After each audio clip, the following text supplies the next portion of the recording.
Hi all, welcome to my channel. இன்னைக்கு நம்ம எக்கானாமிக்ஸ் சப்ஜெக்டில் இருக்கக்கூடிய ஒரு முக்கியமான டாபிக் பற்றி தெரிஞ்சுக்க போகிறோம்.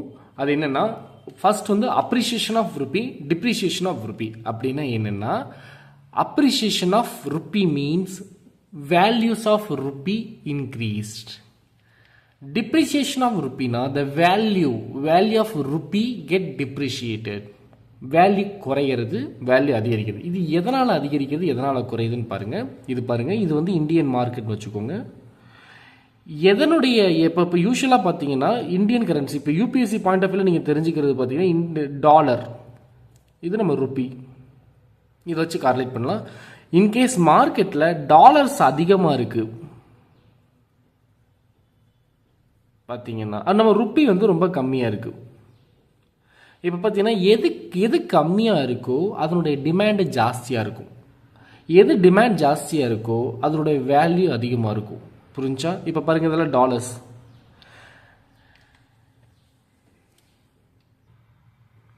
இப்போ பார்த்தீங்கன்னா இதனுடைய ப்ளஸ் என்ன, மைனஸ் என்ன, ஓவரால் இம்பேக்ட் என்னங்கிறத நம்ம இந்த கிளாஸில் பார்க்குறோம். அப்ரிசியேஷன் ஆஃப் ருப்பி அப்படின்னா என்னென்னா, ஃபர்ஸ்ட் சொன்னேன் இல்லையா, the value of currency increased. எதனால்? அந்த ருப்பியோடைய டிமாண்ட் அதிகரிக்கிறதுனால வேல்யூ இன்க்ரீஸாக இருக்கும். இதனால் என்ன ஆகும்னா, interest rate of rupee increased. The இம்போர்ட்டருக்கு இந்த சூழ்நிலை வந்து ரொம்ப பாசிட்டிவாக அமையும். பெனிஃபிட்ஸ் இம்போர்ட்டர் நல்லா நம்ம வச்சுக்கோங்க. இது பிஒய்க்யூ ப்ரிலிம்ஸில் பார்த்து தெரியும். இது ஏங்கிறத நான் இப்போ எக்ஸ்பிளைன் பண்ணுறேன். இன்னொன்று பார்த்தீங்கன்னா, nominal effective exchange rate and real effective exchange rate increase ஆகும். இந்த ரெண்டு பாயிண்ட்டை மட்டும் நல்லா ஞாபகம். ப்ரிலிம்ஸ் பாயிண்ட்ல ரொம்ப முக்கியம். அப்ரிசியேஷன் ஆஃப் ருப்பி அப்படின்னா என்ன ஆகும்னா, யார் பெனிஃபிட் அடைவா? இம்போர்ட்டர்ஸ். இந்த என்இஆர் நீர் அண்ட் ரீட் இன்க்ரீஸ்ட். ஓகேவா? அடுத்து வந்து இதனால் என்ன, லோ இன்ஃப்ளேஷன் ஓரளவு கண்ட்ரோல் ஆகும். அப்ரிசியேஷன் டைமில் இன்ஃப்ளேஷன் கம்மியாக இருக்கும், டிப்ரிசியேஷன் டைமில் இன்ஃப்ளேஷன் அதிகமாக இருக்கும். இப்போ பாருங்களேன், இப்போ இதில் வந்து டாலர்ஸ் வந்து அதிகமாக இருக்குது, ருப்பீஸ் வந்து கம்மியாக இருக்குது. இங்கே மேனுஃபேக்சரிங் பண்ணுறவங்க என்ன பண்ணுவாங்கன்னா, இதை வந்து எக்ஸ்போர்ட் பண்ணுவாங்களா? ஃபாரினருக்கு எக்ஸ்போர்ட் பண்ணும்போது அவங்க வந்து டாலரில் எதிர்பார்ப்பாங்க. ஆனால் எக்ஸ்போர்ட் பண்ணுறவங்க டாலரில் பிஸ்னஸ் பண்ண எதிர்பார்ப்பாங்க. ஆனால் நம்ம ரிட்டர்ன்ஸ் வந்து நார்மல் கரன்சியில் கிடைக்கும். நார்மல் கரன்சியோட வேல்யூ வந்து குறைவாக இருக்கும். இப்போ பார்த்தீங்கன்னா ஒரு டாலருக்கு நிகரான இந்திய ரூபாய் மதிப்பு 55 ருபீஸ் இப்படின்னு இருந்துச்சுன்னா, இது வந்து எக்ஸ்போர்ட் பண்ணுறவங்க என்னென்னா ரிட்டர்ன்ஸ் வந்து ருபீஸில் எதிர்பார்க்குறப்போ ருபீஸில் வந்து எதிர்பார்க்குறாங்க. அந்த டைமில் என்னென்னா அவங்க வந்து எக்ஸ்போர்ட்டை குறைச்சிருவாங்க. இதனால் என்ன ஆகும்னா, நெட் எக்ஸ்போர்ட் வந்து குறையும்.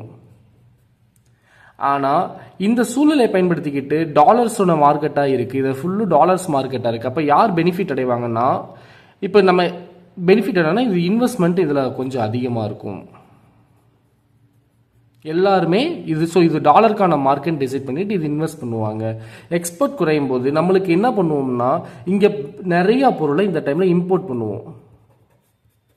Import increased. இதனால யார் பெனிஃபிட் அடைவா? இம்போர்ட்டர்ஸ் வந்து பெனிஃபிட் அடைவாங்க.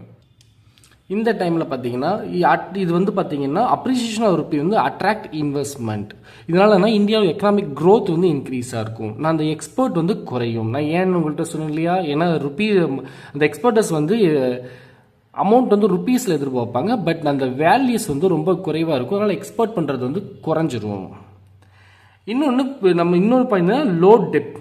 இதனால் லோயர் ஃபிசிக்கல் டெபிசிட், நிதி கடன் வந்து குறைவாக இருக்கும். அப்ரிசியேஷன் ஆஃப் ருப்பி டைமில், இந்த டைமில் நம்மளுடைய கரன்சியோட மதிப்பு வந்து அதிகமாக இருக்கும். பட் நம்ம என்ன பண்ணணும்னா, ஆர்பிஐ என்ன பண்ணுவாங்கன்னா, மார்க்கெட்டில் இருக்கக்கூடிய டாலர்ஸை பை பண்ணி வாங்கிட்டு தங்கிட்டு இருக்கக்கூடிய ருப்பீஸை கொடுத்துருவாங்க. ஸோ ருப்பீ சப்ளை இன்க்ரீஸ் ஆகும், இன்ஃப்ளேஷன் ஸ்லோவாக இன்க்ரீஸ் ஆகும். ஸோ இது வந்து appreciation of rupee. Depreciation of rupee அப்படின்னா என்னன்னா, நம்மளுடைய கரன்சி வேல்யூ, நம்மளோட ரூபாயினுடைய மதிப்பு வந்து குறைஞ்சிரும். ஃபார் எக்ஸாம்பிள் பார்த்தீங்கன்னா, ஒரு டாலர் ஈக்குவல் டு 72 ருபீஸ்னா, நெக்ஸ்ட் இயர் பார்த்தீங்கன்னா ஒரு டாலர் 85 ருபீஸ். இது வந்து நம்மளுடைய வேல்யூ குறைஞ்சிரும். உன்னுடைய ஊரில் இருக்கக்கூடிய ஒரு டாலர் வந்து இங்கே வந்து 85 ருபீஸ், அவ்வளோவா அப்படின்னு ஞாபகம் வச்சுக்கலாம். சும்மா ஜஸ்ட் ஒரு நிமோனிக்ஸ் மாதிரி.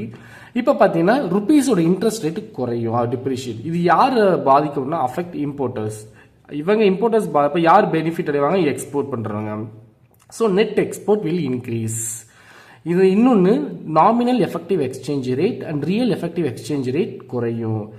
ஏன்னா இந்த ஏன் குறையுதுன்னு பாருங்க. இது வந்து தனி கிளாஸ்ல பார்ப்போம். இது ரொம்ப ரொம்ப முக்கியமான டாபிக். லாஸ்ட் 3 to 4 years கண்டிப்பாக கேட்டுக்கிட்டே இருக்காங்க. அட்லீஸ்ட் இந்த நீங்கள் எக்கனாமிக்ஸில் பார்த்தீங்கன்னா ஆப்ஷன் ஏ பிசியில் இந்த பார்ட் 1 2 3ல அந்த ஒன் ஆஃப் த பாயிண்டாக கொடுத்துருப்பாங்க. இது நீங்கள் பிவைக்கு அனலைஸ் பண்ணும்போது தெரியும். ஏன் இது குறையுதுன்னா, இந்த டிப்ரிசியேஷன் டைமில் இது ஏன் குறையுதுன்னா, நம்ம வந்து இம்போர்ட் மோர் காஸ்ட்லி. நம்ம இம்போர்ட் பண்ணக்கூடிய வந்து ரொம்ப காஸ்ட்லியாக இருக்குது எதுக்கு எக்ஸ்போர்ட் பண்ணுறதோட. ஸோ எக்ஸ்போர்ட் பண்ணுறவங்க பெனிஃபிட் அடைவாங்க, which leads to high inflation. முக்கியமான பாயிண்ட். டிப்ரிசியேஷன் ஆஃப் ருப்பியில் என்ன பண்ணுவோம்? High inflation. So low rupee demand low. அதனால என்ன பண்ணுவோம்? இன்வெஸ்ட் பண்ண மாட்டாங்க. ஃபாரினர்ஸ் வந்து இங்கே வந்து இன்வெஸ்ட் பண்ண மாட்டாங்க. நம்மளுக்கு ரிட்டர்ன்ஸ் வந்து ப்ராப்பராக இருக்காது, லோ எக்கனாமிக் க்ரோத்னால. இன்னொன்று நீங்கள் தெரிஞ்சுக்கிட்டு ரெமிட்டன்ஸ்னா என்னன்னா, நீங்கள் வெளிநாடுகளில் போய் பணம் சம்பாரிச்சு உங்களுடைய அந்த சொந்த கண்ட்ரீஸ்க்கு பணம் அனுப்புவீங்களா, அது அந்த கரன்சி பேர் வந்து ரெமிட்டன்ஸ் சொல்லுவாங்க. ரெமிட்டன்ஸ் வந்து இன்க்ரீஸாக இருக்கும்.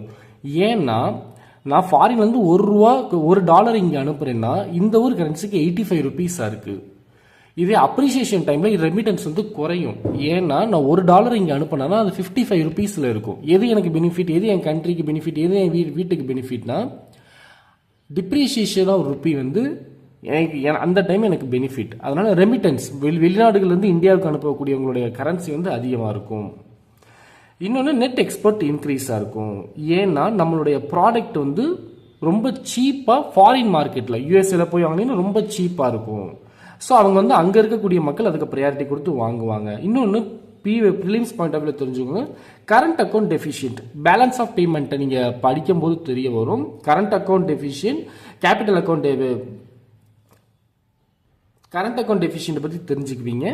இது எதனால் நடக்கும்னா, இம்போர்ட் அதிகமாக இருக்கப்போ இம்போர்ட் மோர் தென் எக்ஸ்போர்ட், அந்த மாதிரி டைமில் கரண்ட் அக்கௌண்ட் டெஃபிஷியன்ட் இன்க்ரீஸாக இருக்கும். இதை கவுண்ட் பண்ணுறதுக்கு ஆர்பிஐ என்ன பண்ணுவாங்கன்னா, தான் வச்சிருக்கக்கூடிய டாலர்ஸை மார்க்கெட்டில் கொடுத்து ருப்பீஸை வாங்கிக்குவாங்க.